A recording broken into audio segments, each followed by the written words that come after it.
Sir જેટલા નાલાયક ઓલા અમદાવાદના પૂર્વ વિસ્તારમાં મારામારી કરનારા હતા એનાથી આ માફિયાઓ કોણ છે? એના વરઘોડા કાઢ્યા, એના ઘર જો આ તો એ તોડી નાખ્યા, એ તો એમને પકડાઈ ગયા, તોડાઈ ગયું, બધું પૂરું થઈ ગયું. 48 કલાક ન થઈ પૂરું થઈ ગયું. અમે તો કેટલા આવા કર્યા હશે. બીજું હવે તો જ્યાં સુધી અંદર છે તો નહીં કરે.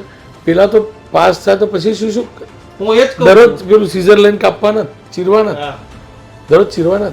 એટલે મેડિકલ ક્ષેત્રમાં તો આવું ના જ હોવું જોઈએ. અને ઉત્તર ગુજરાત યુનિવર્સિટી તો ઋષિકેશ પટેલ ખરા ને આપણા આરોગ્ય મંત્રી, એમનો જિલ્લો.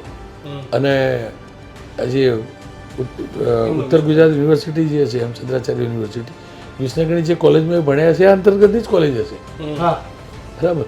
તો અને તો સતર્ક માણસ છે એટલે મને સમજ નહીં પડતી કે એમને ખરેખર સતર્કતા બતાવી. એક દાડામાં બેહાડ દેવા જોઈએ. પેલા 3 વિદ્યાર્થી શું કરવા?